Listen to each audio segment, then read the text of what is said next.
আমি প্রথমে একটু জনাব ফজলুর রহমান আপনার কাছে যেতে চাই। ফজলুর ভাই, আপনি আমি সরাসরি বলি, আপনি এখানে আসবেন এই ঘোষণার পোস্টে দর্শকদের মধ্যে অনেকে মন্তব্য করেছেন যে আপনি আওয়ামী লীগের এজেন্ট। কেউ বলছেন আপনি বিএনপিকে আওয়ামীকরণ করতে চাইছেন। আমাদের প্রশ্ন, আপনি যেভাবে বক্তব্য রাখছেন সম্প্রতি, এই বক্তব্য কি আপনার দল আপনাকে সমর্থন করছে কিনা বা আপনার দলের পক্ষ থেকে কেউ কোনো কিছু বলছে কিনা? অনেক সময় মনে হচ্ছে যে আপনি আওয়ামী লীগের ভয়েসে বা কণ্ঠে কথা বলছেন বা আওয়ামী লীগের সুরে সুর মিলিয়ে কথা বলছেন। ফজলু ভাই, আপনি যদি আমাদের একটু বলতেন। আপনাকে অসংখ্য ধন্যবাদ। আমাকে যারা শুনছেন দেশে বিদেশে, সবাইকে আমার সালাম জানাচ্ছি। আসসালামু আলাইকুম। আমার সন্তান তুল্য আব্দুল হান্নান মাসুদ, আমি ওকে দেখি বিভিন্ন টক শোতে, খুব ভালো কথা বলে।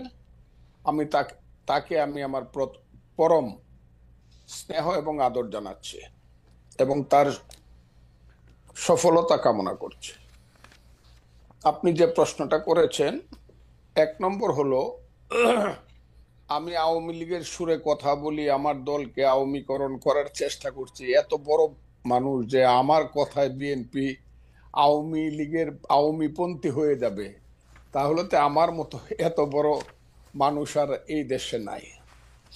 আসলে আমি যদি আমার দলের বিরুদ্ধে কথা বলতাম, তাহলে তো আমার দল তো একদিন আমাকে জিজ্ঞাসা করতো। আপনারা কি কোনো পত্রিকায় বা কোনো টকশোতে বা কোনো ইউটিউবে দেখেছেন যে আমার দল আমাকে জিজ্ঞাসা করেছে যে আপনি কেন এই রকম কথা বলেন? কারণ আমি জানি আমার এই দলটি, বিএনপি, একটা লিবারেল ডেমোক্রেটিক ফ্রন্ট বা প্ল্যাটফর্ম, পার্টিও বলে অনেকে, লিবারেল ডেমোক্রেটিক। এই দলটি গড়ে উঠেছে একজন নেতার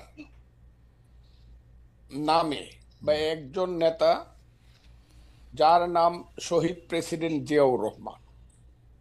উনি এই দলটি প্রথমে উদ্যোগ নিয়ে গঠন করেছিলেন। তখন আমি ওই দলে ছিলাম না, এটা না থাকাটা কোনো অপরাধ না। আমি তখন ছাত্রলীগের প্রেসিডেন্ট ছিলাম বা ছাত্রলীগ করতাম বা আওয়ামী লীগ পন্থী বা বঙ্গবন্ধু, সেটা ভিন্ন ব্যাপার। কিন্তু আমি আওয়ামী লীগ ছেড়ে যখন আমি বিএনপিতে গেলাম, সবকিছু জেনে শুনেই বিএনপি আমাকে ওখানে নিয়েছে। এবং বিএনপিতে যখন 2018 সনে আমাদের নেত্রী, দেশ নেত্রী বেগম খালেদা জিয়া জেলে চলে যাবেন 8ই ফেব্রুয়ারি 2018 সন, এর 5 দিন আগে 3রা ফেব্রুয়ারি লা মেরিডিয়ানে একটা মিটিং হয়েছিল উত্তরায়। ওখানে বাংলাদেশে শুধু আমাদের নেত্রী, দেশ নেত্রী বেগম খালেদা জিয়া সবাইকে বলেছে, আমি শুধু আজকে একজনের বক্তব্য শুনবো, ফখরুল ইসলাম আলমগীর, তুমি অ্যাডভোকেট ফজলুর রহমানের নাম ঘোষণা করো। কাজে যিনি সব আমার মাথার উপরের সমস্ত স্থায়ী কমিটির নেতাকে রেখে শুধু ফজলুর রহমানের বক্তৃতা শুনতে চায়, আমার কথায় দলের ক্ষতি হবে এবং দল আমার কাছে জানতে চাবে আমি কি বলেন। না, এটা দর্শকদের কথা। আমাদের মনে হয় যে এই আমি ওই দর্শকদেরকে চিনি। আমি যেদিন থেকে মুক্তিযুদ্ধের পক্ষে কথা বলা শুরু করলাম, হ্যাঁ, সেদিন থেকে প্রধানত আল বদর রাজাকারের ছেলেরা এবং নাতিরা, এরা সব মিলিত ভাবে আমার বিরুদ্ধে কথা বলা শুরু। এর আগে আমি সবারই কিন্তু সবচেয়ে জনপ্রিয় ছিলাম। আচ্ছা, এই দেশে যে 5ই আগস্টের আন্দোলন হয়েছে, আমি চ্যালেঞ্জ করলাম, মাসুদ স্বীকার করে, আমার সন্তান তুল্য স্বীকার করবে জানি না, দেশের ভিতরে আমি হাসিনা সরকারের বিরুদ্ধে যা করেছি এবং বলেছি, কোন বাপ কা বেটার সেই বুকের পাটা নাই, প্রত্যেক মুহূর্তে মৃত্যু চিন্তা করে সব কথাগুলো আমি বলেছি। ঠিক আছে ফজলু ভাই, আমি শুধু 2-3টা জিনিস একটু খালি ক্লিয়ার হওয়ার জন্য। এক হচ্ছে যে আমিও আপনার সাথে একমত যে হয়তো আপনার কথাগুলি জামায়াতের এগেনস্টে গেলে জামায়াত এবং তার ছাত্র সংগঠনের লোকেরা নানা ধরনের কথা বলতে পারে। আমি শুধু 2-3টা জিনিস একটু কুইকলি জানতে চাই। 90-এর গণ আন্দোলনের পরে 3 জোটের রূপরেখাতে যখন ছিল কোনো দলই স্বৈরাচার বা রাজাকারদের কাউকে নিবে না, বিএনপি সবার আগের থেকে গিয়ে যখন তাদেরকে নিল বা 2001 সালে যখন তাদেরকে পতাকা দিল গাড়িতে, তখনও কি আপনি একইভাবে প্রতিবাদ করেছিলেন? আমি প্রতিবাদ করা না করার প্রশ্ন না, তখন আমি বিএনপি করতাম না, তখন আমি বাংলাদেশে কৃষক শ্রমিক জনতা লীগ নামে জি কাদের সিদ্দিকী সাহেবকে নিয়ে, বীরুত্তমকে নিয়ে আমি একটা নতুন দল করেছিলাম, জি যার নাম কৃষক শ্রমিক জনতা লীগ। জি এবং 2001 সনে আমি গামছা মার্কার নমিনেশন নিয়ে, গামছা মার্কা নিয়ে ইলেকশন করিয়া আব্দুল হামিদের সাথে কন্টেস্ট করিয়া, অনেকে বলে পাশ করছিল, গণায় আমি ফেল করছিলাম, আচ্ছা তাদের গণায়। ওকে আমার কথাটা বুঝেন, হ্যাঁ আমার ওইটা আপনি দেখে নেন আমার সাথে গামছা মার্কা এবং নৌকা মার্কা ভোটের ডিফারেন্স কত ছিল। যা ওকে হোক, আমি সেটা বলতে চাই না। হ্যাঁ কাজে আমার তখন প্রতিবাদ করা না করা, হুম হুম, আমি তখন আরেকটি রাজনৈতিক দল করতাম। এখন আচ্ছা যদি আপনি আমাকে আইসা 26 বছর পরে জিজ্ঞাসা করেন না যে আপনি প্রতিবাদ করছিলেন কিনা, আমি তো সেদিন বিএনপি ওকে করতাম না। এটুকে এটুকে সেই এটুকে আমার জানার ছিল। আপনি যখন বিএনপিতে জয়েন করেন তখন কি এই ব্যাপারগুলিকে এভাবেই দেখে আসতেছেন? তো আপনি যখন বক্তৃতা দিচ্ছেন, বেগম জিয়াও শুধু আপনাকে শুনতে চাচ্ছেন, তখনও কি আপনি এই ব্যাপারগুলিকে এইভাবেই পাশে আসছেন? কেন আমি এই প্রশ্ন করছি, আমরা কিন্তু দেখেছি যে বিএনপির বর্তমানে যিনি ভারপ্রাপ্ত চেয়ারম্যান আছেন, তিনি বঙ্গবন্ধুকে পাক বন্ধু বলেছেন একাধিকবার। তো সেইটা আপনার রাজনীতির সাথে ঠিক নাকি বিএনপি একটি বহু মতের দল? আমি বলি বিএনপি, আমি বললাম বহুমতের প্ল্যাটফর্ম, এখানে হুম অনেক ফুল আছে, এই বাগানে আচ্ছা অনেক ধরনের ফুল আছে। ওকে ওকে আমি সেখানে গেছি এবং কথা বলেই গেছি। তখন তারেক রহমান সাহেব দেশে ছিলেন না। ওকে আমি যখন বিএনপিতে গেছি, হুম দুনিয়ার কেউ বিএনপি করে না। দুই রাইট হাজার ছয় সনের নভেম্বরের পরে, আমার আচ্ছা কথাটা খুব বুঝার চাই, কেউ বিএনপি করে না। হ্যাঁ জামাতও বিএনপির থেকে সরে গেছে। হুম আমি যখন বিএনপিতে গেছি তখন তারা দূরে দূরে চলে গেছে, হুম 111 আইসা গেছে। আমার কথাটা বুঝেন, আমি হুম তখন কিন্তু বিএনপিতে গেছি হুম দুঃসময়ে, হুম এবং আমি সব কথা বলে গেছি। হুম আমার কথাটা খুব ক্লিয়ার। আমি দেশনেত্রী বেগম খালেদা জিয়া কি বলবো কি করব, আমি ক্লিয়ার বলে গেছি, আমি আপনার দল করব, আপনি আমাকে চান। দেখেন, হুম উনি কিন্তু এখনো জীবিত, হুম কাজে উনি কথাটা লন্ডন থেকেও শুনবেন, সবাই হুম শুনবে। হুম আমি ওনাকে বলছি, আপনাকে আমি সাংঘাতিক পছন্দ করি, হুম মারাত্মক ভাবে। যখন আমি ছাত্রলীগের প্রেসিডেন্ট ছিলাম তখন আপনাকে আমি ভীষণ পছন্দ করতাম, হুম আপনার নিজস্ব চিন্তাধারার জন্য। আপনি সব মানুষকে সম্মান করেন। তবে নেত্রী, আপনি যদি আমাকে নেন, একটা কথা বলে যায়, আমি কোনো কারণে মুক্তিযুদ্ধের আদর্শের বাইরে যাব না। ওকে মুক্তিযুদ্ধের আদর্শের বাইরে যাব না, আমার মতো করে আমি কথা বলবো। এতে যদি আপনি আমাকে নেন নিবেন, না হলে নিয়েন না। আমি সব কথা বলেই গেছি, কিন্তু ওকে আপনারা আমার মনে বাস। হয় যে ফজলু ভাইয়ের কথা আমরা সবসময় শুনে আসতেছি, দর্শকরাও আজকে একটা পরিষ্কার হলেন। আমি ফজলু ভাই, আমি একটু প্রশ্নটা আপনাকে করে রাখি। আপনি মুক্তিযুদ্ধের আদর্শের বাইরে না যাওয়ার ব্যাপারে আপনার একটা স্পষ্ট অবস্থান আছেন এবং একটা জোরালো অবস্থান আছে। আমি আপনাকে প্রশ্ন করতে চাই যে 53 বছর পার হয়েছে মুক্তিযুদ্ধের পরে, 54 বছর টু বি এক্সাক্ট, মানে নাম্বারের দিক দিয়ে। মুক্তিযুদ্ধের আদর্শের বাইরে বা মুক্তিযুদ্ধের আদর্শের ভিতরে আপনি বাংলাদেশকে কতক্ষণ দেখেছেন, কোন সময়টাকে আপনি মুক্তিযুদ্ধের আদর্শের ভিতরে দেখেছেন, সেটা আমরা একটু আপনার কাছে জানতে চাইবো। আমরা একটু হান্নান মাসুদের কাছে যাই।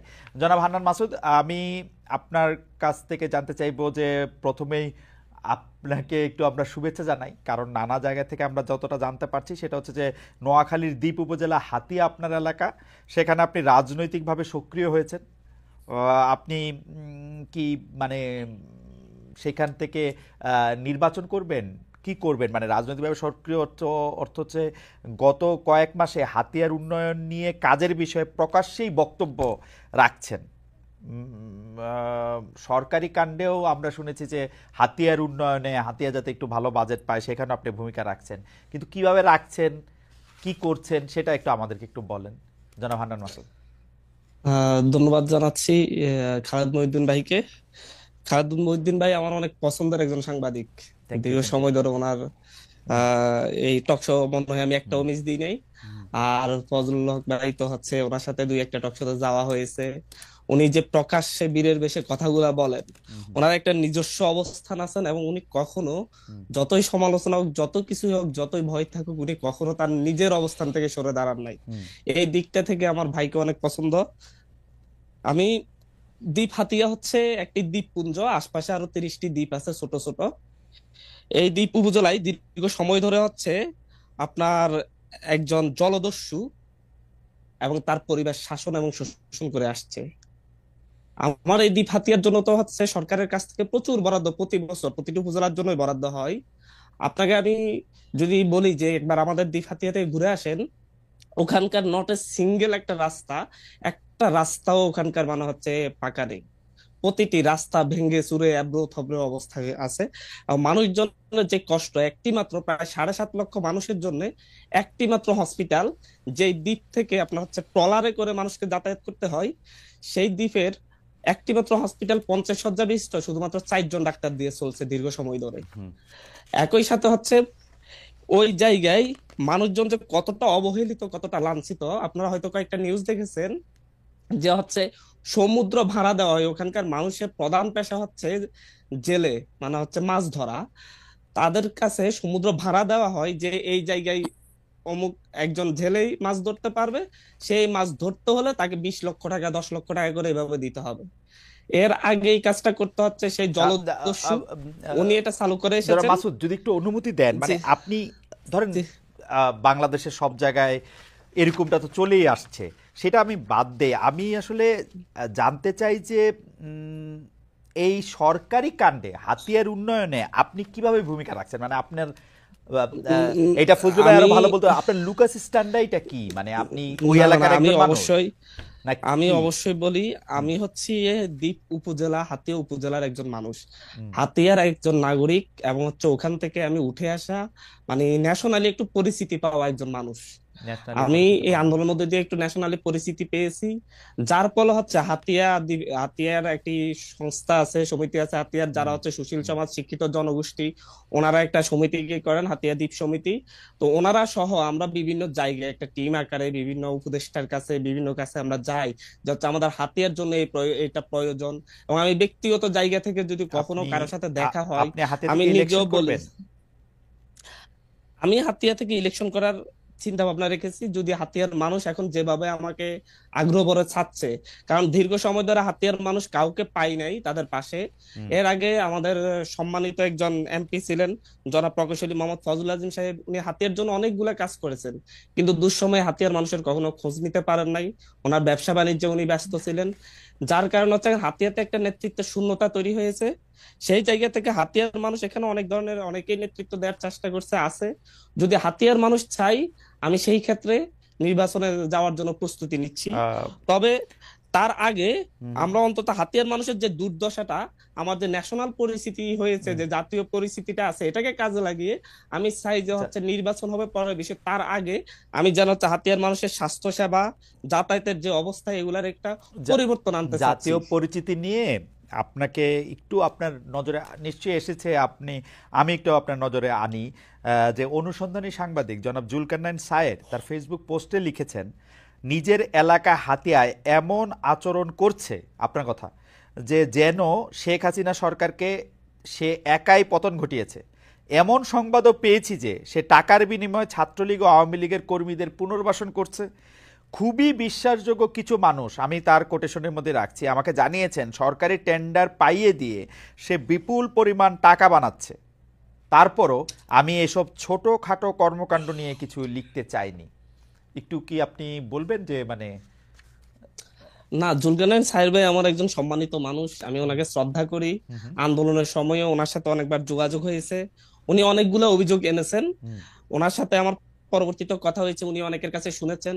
আমি ওনাকে বলেছি যে হচ্ছে, ভাই আপনি আপনার যে ইন্টেলিজেন্স কিংবা অনুসন্ধানী লোকজন আছে ওনাদেরকে পাঠান, হাতিয়াতে দেখে আসুক আসলে হাতিয়াতে আওয়ামী লীগকে কারা পুনর্বাসিত করছে, আর হচ্ছে কিভাবে আওয়ামী লীগের বিরুদ্ধে আমার অবস্থান নিয়েছি। এবং একই সাথে হাতিয়া উপজেলায় এই যে সিএনজি স্ট্যান্ড থেকে চাঁদাবাজি করে প্রতিটা জায়গা থেকে, হাতিয়া এটা বন্ধ। ঘাট কেন্দ্রিক চাঁদাবাজি সেটা হাতিয়াতে বন্ধ, শুধুমাত্র আমার এই শক্ত স্ট্যান্ডের কারণে সম্ভব হয়েছে। না হয় বাংলাদেশের প্রতিটি জায়গায় যে পরিমাণ চাঁদাবাজি হচ্ছে আওয়ামী লীগ যাওয়ার পরে অন্য দল, আপনি সেটা হাতিয়াতে চলমান না না, থাকতো। মাসুদ ভাই, এবং এই ক্ষেত্রে মাসুদ ভাই, যদি হচ্ছে মাসুদ ভাই, প্রতিবাদ করার মতো কেউ থাকলে, ভাই আমি একটু শেষ করি, জি শেষ করেন। প্রতিবাদ করার মতো কেউ না থাকলে তাহলে এটা খুব ভালোভাবে চলতে থাকে। তো হচ্ছে প্রতিবাদের ভাষা একটু রূঢ় হয়, যেহেতু আমি প্রতিবাদ করছি, সেহেতু অনেকের কাছে এটা মনে হতে পারে যে হচ্ছে যে ও একটু রূঢ় ভাষায় কথা বলছে, ও একটু হচ্ছে নিজেকে বেশি জনাব হান্নান জাহির করতে মাসুদ, চাচ্ছে। জনাব হান্নান তবে মাসুদ, আমি আমি বুঝতে পেরেছি, মানুষজনকে, আমার প্রশ্নটা শুনেন। আপনি তো হাতিয়ার নাগরিক বা হাতিয়ার সন্তান, আগেও ছিলেন পরেও আছেন, মানে 5 আগস্টের আগেও ছিলেন, 5 আগস্টের পরেও আছেন। সেই সময় যে কাজগুলি চলতেছিল, ধরেন চাঁদাবাজি চলতেছিল, সেগুলি তো আপনি তখন বন্ধ করতে পারেন নাই বা চান নাই নাকি? না চেয়েছিলেন না, মনে আমরা হতো। তখনও চেয়েছি, কিন্তু আমাদের সেই ধরনের স্ট্যান্ডটা নিতে পারি নাই। আচ্ছা, কারণ হচ্ছে এখন আমাদের যে নিতে পজিশন পারতেছেন এর অত্যন্ত কারণ দুর্বল কি? ছিল। এখন নিতে এর পারতেছেন এর কারণ কারণ কি? হচ্ছে ন্যাশনাল পরিস্থিতির কারণে এই যে আমাদের বিভিন্ন বিশ্ববিদ্যালয়ের বিশ্ববিদ্যালয়ের আমাদের যে পাবলিক বিশ্ববিদ্যালয়ের যে শিক্ষার্থীরা আছে, হ্যাঁ। তারা আমাকে পুরোপুরি সাপোর্ট দিচ্ছে, এবং হচ্ছে তারা বিভিন্ন যে সামাজিক সংগঠনগুলো আছে, তারা আমাদের সাথে এসে একসাথে দাঁড়াচ্ছে। ওকে। কারণ তারা এখন সাহস পাচ্ছে যে হচ্ছে কেউ একজন অন্তত হচ্ছে আমাদের সামনে থেকে নেতৃত্ব দিয়ে প্রতিবাদ করার লোক আছে। আগে আগে আগে আগে এই সমর্থনটা আপনি পান নাই, তাই তো? জি জি জি, অবশ্যই। এর আগে আপনি একটা জিনিস লক্ষ্য করবেন, আহ, আমাদের উপজেলাতে আমি বলবো, হুম, মানে হচ্ছে আমাদের এই হাতিয়া উপজেলাতে আমি কয়েকটা বিষয়ে প্রতিবাদ করতে গিয়ে এর আগে লাঞ্ছিত হয়েছি, ঘাট কেন্দ্রিক প্রতিবাদ করতে গিয়ে লাঞ্ছিত হয়েছি। ওকে। মানে এমনকি স্টুডেন্ট অবস্থায় আমি প্রতিটি ক্ষেত্রে প্রতিবাদ করতাম আচ্ছা আচ্ছা আচ্ছা আমার আচ্ছা। জায়গা থেকে। এখন এখন এখন এমনকি আচ্ছা এখন এক পর্যায়ে আমার জীবন হুমকির মুখে পড়ার কারণে আমার বাবা বলছিল, তুমি আপাতত বাড়িতে আইসো না, তোমাকে বিপদে ফেলতে হবে। ওকে, পরিষ্কার। আমি বিপদ- একটু আমি জনাব হান্নান মাসুদ একটু এই পর্যায়ে একটু শেষ কথা বলি। সরকার, আপনি যখন এইসব প্রতিবাদ করতে যান, চাঁদাবাজি বন্ধ করতে যান, তখন সরকারি লোকজন আপনার সঙ্গে থাকে, পুলিশ, অ্যাডমিনিস্ট্রেশনের লোকজন? দেখেন হচ্ছে, যদি আমি একটা জিনিস একটা জায়গায় খুব স্পষ্ট করে বলছি, যখন আপনি ভালো কোনো কাজ করতে যাবেন, তখন যদি হচ্ছে প্রশাসনকে যদি বুঝাতে পারেন যে এটা আসলে ভালো কাজ, হুম তারা আসলে সেই ক্ষেত্রে তাদের নৈতিক জায়গা থেকে অনেক ক্ষেত্রে সমর্থন দেয়। হুম একটা উদাহরণ বলতে চাই এখানে, দীর্ঘ সময় ধরে গত 16 বছর ধরে আমাদের নদী ভাঙ্গন জনিত কারণে যারা তাদের হুম ঘর বাড়ি হারিয়েছে, তাদের জন্য সরকারিভাবে হুম ভূমি বন্দোবস্ত দেওয়া হয় হুম বিভিন্ন দাগ কেন্দ্রিক হুম বিভিন্ন এরিয়া ভিত্তিক। সেই ভূমি, এটা বিএনপি আমলে মানে এর আগে জনাব ফজলুল আজিম সাহেব এমপি ছিলেন, ওনার আমলে বন্দোবস্ত হয়েছে। কিন্তু হচ্ছে এটা আওয়ামী লীগ বিএনপি দুইটা ভাগাভাগি করে সাধারণ মানুষগুলাকে কিন্তু হচ্ছে এই ভূমিগুলো বুঝিয়ে দেয় নাই। কিন্তু গভর্নমেন্টের জায়গায় এই বিষয়টা ছিল যে হচ্ছে গভর্নমেন্ট কিন্তু হচ্ছে যখন বুঝিয়ে দেয়, হিসাব করে যে এই জায়গায় আছে ধরে নিয়েই বুঝিয়ে দেয়। কিন্তু আমাদের এই জায়গায় 16 বছর যাবত কাউকে সেই জায়গায় যেতে দেওয়া হয় নাই। রাইট। যখন এই বিষয়টা নিয়ে আমি হাসান আলী স্যারের সাথে একদিন কথা বলেছিলাম, তার যে মানে যে হচ্ছে স্যার যে এই জায়গায় হচ্ছে না, মানুষ লাঞ্ছিত হচ্ছে, আমরা একটু এবং হচ্ছে প্রশাসন খুব সাহসী ভূমিকা রেখে রাইট তারা এই জায়গায় হেল্প করে রাইট মানুষজনকে জমিগুলো বুঝিয়ে দিচ্ছে। রাইট। জনাব হান্নান মাসুদ, আপনার কখনো এরকম সন্দেহ হয় নাই যে এখন যেহেতু প্রশাসনে বা সরকারে আপনার বন্ধু বান্ধবেরা আছেন, সেই তো আপনার জন্য কাজটা সহজ হচ্ছে? না, আমি সেটা মনে করছি না। আমি মনে করছি যে প্রশাসনে যেহেতু এখন প্রশাসনে এবং সরকারে যেহেতু এখন আওয়ামী ফ্যাসিস্টের দোসরগুলা নেই, হুম হুম সেহেতু হচ্ছে এখন যেহেতু দেশপ্রেমিক অধিকাংশ দেশপ্রেমিক মানুষ আছে, সেই ক্ষেত্রে দেশের যে কোনো ভালো কাজের জন্য তারা হুম। সহযোগিতা করছে, এই এবং আমাদের জন্য এটা ধরেন ভালো হচ্ছে, সহজ ধরেন হচ্ছে। ধরেন এখন বিএনপি ক্ষমতায় থাকলেও আপনারা প্রশাসনকে এরকম বুঝাতে পারতেন, এরকম মনে আমি করতেছেন? একটা জিনিস মনে করি, বিএনপি ক্ষমতায় থাকলেও হুম যদি আমাদের সাবেক এমপি ফজলুল আজিম সাহেব উনি যদি এমপি হতেন, হুম উনি নিজে এগুলো অনেকগুলো উনি নিজেও সমাধান করতে পারতেন। ওকে। কারণ উনি অত্যন্ত মানুষকে ভালোবেসে অনেকগুলো কাজ করে আচ্ছা, গিয়েছেন। ফ্যান্টাস্টিক এটা আমরা ওনাকে এখনো এই জন্য শ্রদ্ধা করি। ফ্যান্টাস্টিক। মাসুদ ভাই, আপনাকে ধন্যবাদ। আমি একটু আবার জনাব ফজলুর রহমান ভাইয়ের কাছে আসি। ফজলুল ভাই, আমি আপনাকে আপনার প্রায় সব অনুষ্ঠান দেখি, গত 2, 3, 4 বছর ধরে আপনার কথাবার্তা আমি শুনি। আহ, উম, আপনার কাছে কি কখনো মনে হয় ফজলুল ভাই, এই সরকার ক্ষমতা আসার পরে আপনি ওদের উপরে একটু বেশি ক্রিটিক্যাল? কারণ আপনি যে কথাগুলি, মানে আমি যে কথাগুলির জায়গায় এটা আসতেছিলাম, যে স্বাধীনতার, আপনি প্রায়ই বলেন একজন মুক্তিযোদ্ধা হিসাবে আপনার এই দিন দেখতে হবে, এটা আপনার কোনোদিন ভাবতে হয় না। একজন মুক্তিযোদ্ধা হিসেবে আওয়ামী লীগের 15 বছর আপনি কেমনে দেখলেন ফজলুল ভাই? আপনি আপনি সংবিধানের মূলনীতির কথা বলেন, আওয়ামী লীগ সংবিধানের কুল মূলনীতিটা মানছে, এই গণতন্ত্র, সমাজতন্ত্র, ধর্মনিরপেক্ষতা, জাতীয়তাবাদ। কোন সংবিধান দেখা বাংলাদেশটা পরিচালিত হয়েছে? ভোট হোক, যাই হোক। কিন্তু যদি আপনি তুলনামূলক জায়গা থেকেও বলেন, আপনি বিএনপির জায়গা থেকেও আপনি আপনার আমি প্রশ্ন করতে পারি যে বিএনপির আমলে কোন বাংলাদেশের কোন সাংবিধানিক মূলনীতি রক্ষা করা হয়েছে? বিচার বিভাগীয় হত্যা কোনটা বন্ধ হয়েছে? কিন্তু এই সরকারের সময় এসে আপনি এত বেশি হতাশ কেন হয়ে পড়লেন ফজলু ভাই? আপনাকে অসংখ্য ধন্যবাদ। আমি আমার সেই ভাইয়ের কথা, মাসুদের কথা শুনছিলাম। জীবনে কোনোদিন হতাশ হই নাই। এই বাংলাটা আমার ব্যাপারে ব্যবহার করবেন না। আমি কোনো হতাশ মানুষ না। আমি আপনাকে অনুরোধ করব এই বাংলাটা কেউ যাতে আমার ব্যাপারে ব্যবহার না করে। ওকে ওকে, পয়েন্ট। 2 নম্বর হলো, আমি এই সরকারের বিরুদ্ধে ক্রিটিক্যাল। এই সরকার যারা আনছে, আমি এখনো চ্যালেঞ্জ করছি। গত 10 বছর আমি 15 বছর আওয়ামী লীগ সরকারের বিরুদ্ধে আমি যা করছি, আমি যা বলছি, আমার নামে যে রাষ্ট্রদ্রোহ মামলা হয়েছে, আমাকে যে আমেরিকাতে নির্বাসনে রাখা হয়েছে, আমাকে যে জেলে রাখা হয়েছে, এই আমি 10 বছর বাড়িতে যেতে পারি নাই, মা বাবার কবর জিয়ারত করতে পারি নাই হাসিনা সরকারের সমালোচনা করার কারণে। আমি যতবার হাসিনা সরকারকে ফেসিস্ট বলছি, ফেসিস্ট বা যে শব্দটা, এটাই আমি প্রথম এস্টাবলিশ করছি সবার আগে। আমি একটা কথা সবসময় বলি, what Bengal things today rest of India things tomorrow. Gokhale নামে একজন মহান ব্যক্তি এই কথাটা বলেছিলেন। আমি একটা বলতে চাই, আমি ওই দিন জনসভায় বলছি যে আমি যা বলি তার অনেক দিন পরে অনেকে সেই কথাটা বলে। এই সরকার ক্ষমতায় আসার পিছনে, ক্ষমতায় বলবো না, দায়িত্ব পাওয়ার আসার পিছনে আমারও অনেক বেশি প্রচেষ্টা আছে, জীবন মৃত্যুর খেলা আছে। আমার ছেলেগুলা রাত্র 3টার সময় বাইরে হয়ে গেছে, খুঁজে পাইনি, 5 দিন বাসায় আসে নাই। এগুলো আমরাও মাঠেও ছিলাম, বক্তব্য ছিলাম। ফ্রান্স বিপ্লব যে হয়েছে, বিপ্লবের কয়জন নেতার নাম আপনি বলতে পারবেন? কিন্তু ভলটেয়ার, রুসু, যারা ফিলোসফিক্যালি মানুষকে উদ্বুদ্ধ করছে, তাদের নাম বলতে পারবেন। এই দেশে যারা হাসিনার বিরুদ্ধে আদর্শগতভাবে মানুষকে উদ্বুদ্ধ করছে, আমি দাবি করি তার মধ্যে আমি শুধু একজন না, সবার মধ্যে আমি অন্যতম। আর বেশি বললাম না, বললে আবার নিজের ব্যাপারে বেশি ডুল পিটানো হয়। আমি প্রত্যেকদিন বলতাম আমার ওয়াইফকে, যে কোনো সময় আমি মরতে পারি, তুমি বিধবা হইতে পারো, ছেলেরা এতিম হইতে পারে, ভয় পাইবা না। এইসব কথা আমি আপনাকে বলি। আওয়ামী লীগের বিরুদ্ধে আমি যে ফাইটটা, আওয়ামী লীগ মানে 15 বছর হাসিনার বিরুদ্ধে, 15 বছর না, 96 সন থেকে শেখ হাসিনার বিরুদ্ধে। আমার 3টা ইলেকশন শেখ হাসিনা লুট করে নিছে। আব্দুল হামিদ আমার সঙ্গে 2টা ইলেকশনে ফেল করছে, তারপর আমাকে ডিক্লেয়ার করে নাই। আমি স্বতন্ত্র ইলেকশনে 96 সনে আব্দুল হামিদের চেয়ে 5200 ভোট বেশি পাস করছিলাম। 96 এর ভোটটা গণলে এখনো প্রমাণিত হবে। কাজে আমি আওয়ামী লীগের প্রতি, আমি এখন বলতেছি যে আওয়ামী লীগের লিখতে 10 বছর সময় লাগবে। আপনি কি শুনছেন আমার এই বাক্যটা? কতদিন যাবত শুনছেন আপনি নিজে বলেন। আওয়ামী লীগের বলতে বলছি, আমি বলছি আওয়ামী লীগের হাইব্রিডরা। প্রথমত শেখ হাসিনা নিঃশর্ত শুধু ক্ষমা না, কি ক্ষমা চাইতে হবে যদি বাংলার মানুষ ক্ষমা না করে, আওয়ামী লীগের এই হাইব্রিড যারা কোনোদিনই দেশে পলিটিক্স করতে পারবে না। এই কথাটা আমি বলছি, প্রতিদিন বলতেছি, এখনো বলছি। এখন আমি বলতেছি সরকারের বিরুদ্ধে আমি না, কিন্তু সরকারের কর্মকাণ্ডের বিরুদ্ধে। আমি ইউনূস সাহেব যেদিন হয়েছে, আমি ইউনূস সাহেব সম্পর্কে যা বলছি, মাসুদ কেন, আপনি কেন, বাংলাদেশের কেউ বলতে পারবেন আমি ইউনূস সাহেবকে কি বলছি? শোনেন না আমি কি বলছি? 100 বছরের মধ্যে এমন সুসন্তান বাংলায় জন্মগ্রহণ করে নাই। বাঙালি মুসলমানের মধ্যে তিনি সুসন্তান যিনি নোবেল প্রাইজ দেন। এগুলো আমি বলছি। আমি 8 তারিখে রাত্র 9:30 উনি যখন শপথ নেন বঙ্গভবনে, আমি সবচেয়ে জোরে হাততালি দিছি। আমার কথা ছিল এই বুঝি বাংলাদেশের পূর্বাকাশে কিছুটা সূর্য উদিত হলো, এবং এখন থেকে সঠিক পথে লাইনটা যাবে।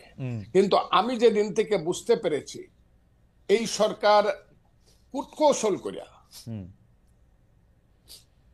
নন ইস্যুকে ইস্যু বানায়া, ফালতু বাজে কথা বইলা শুধু ক্ষমতাকে প্রলম্বিত করতে চায় বিনা নির্বাচনে, সেদিন থেকে টুকটাক কথা বলা শুরু করছে।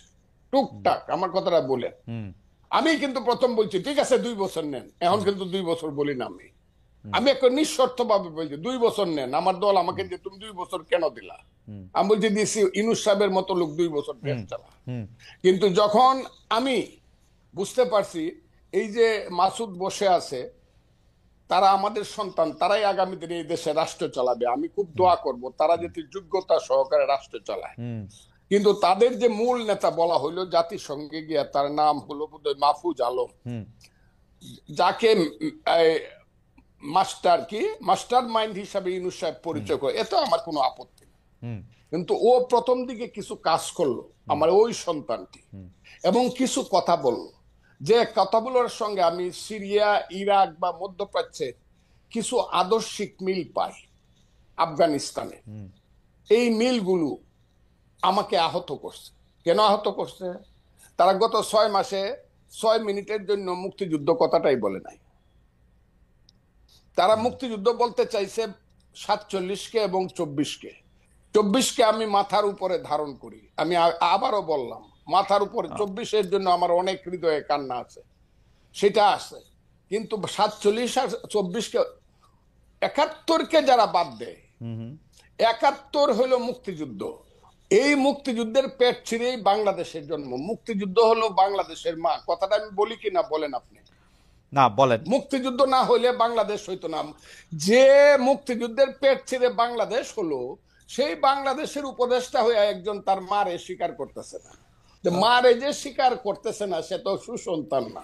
কিন্তু সেই কিন্তু কিন্তু কিন্তু ফুলু ভাই, আপনি কি খেয়াল করেছেন যে এক সপ্তাহ কম আগে জনাব মাহফুজ আলম একটা ফেসবুকে স্ট্যাটাস দিয়েছেন, যেটা শিরোনাম হচ্ছে মুক্তিযুদ্ধ মানে বাংলাদেশ।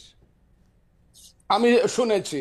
তাইলে ওই পেজটা উনি এই বিতর্কটা উনি সৃষ্টি, তাইলে আমি যদি বলি অবশেষে অরিন্দম কহিলা বিষাদে, না, এটা কিন্তু শুনতেন তো? আপনি যেটাকে লিবিয়া সিরিয়ায়